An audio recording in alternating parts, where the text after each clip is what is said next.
What is Project 2025 and will Donald Trump back this? Kamala Harris, the U.S. Vice President, told supporters that an ultra-conservative instruction manual that could underpin Donald Trump's second term is an assault on democracy, quote unquote. The 922-page document, Project 2025, sets out proposals for a second Trump stint in the White House. And below, the Telegraph takes a closer look at the document and answers your key questions. What is Project 2025? Produced by a conservative think tank, the document sets out a potential blueprint for Trump's administration should he win the election in November. Democrats are hoping that it contains enough ammunition to take down Trump. What is included in this document? The Heritage Foundation, the think tank behind the project, says that it paves the way for an effective conservative administration that can be used to prise the country from the hands of the radical left.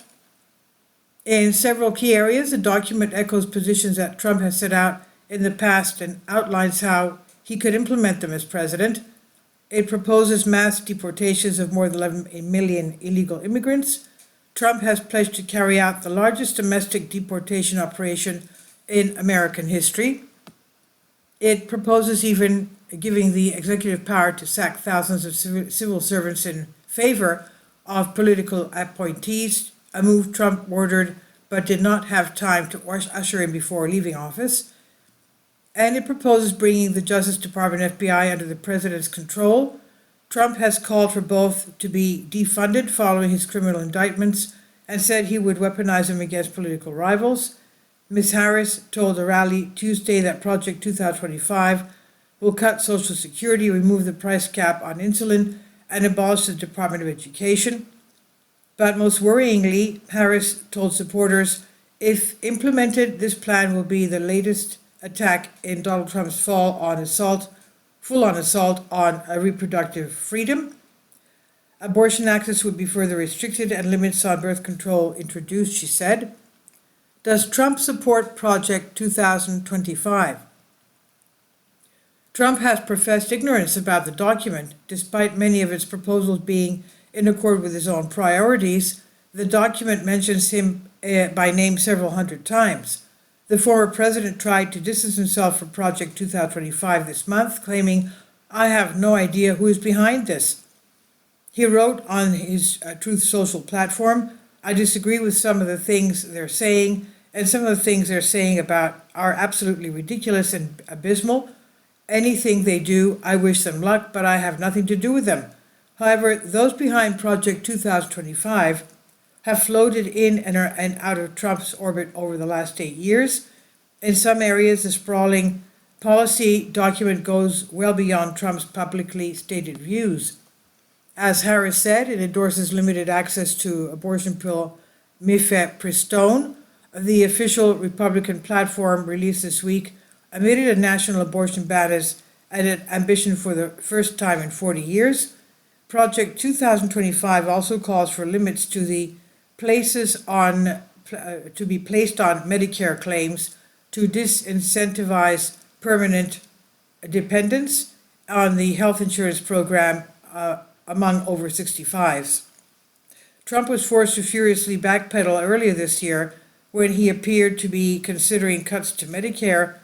The newly released Republican platform vowed to maintain current levels of spending, softening another long-standing position. Who is behind Project 2025? Kevin Roberts, the foundation's president, believes that it will be part of a transformation of U.S. politics. We are in the process of a second American Revolution, which will remain bloodless if the left allows it to be. This is what he said this week. In total, 31 authors and editors of Project 2025 were Trump administration officials, according to the Biden campaign. The director is Paul Dans, who served in the Office of Personnel Management during Trump's term in the White House.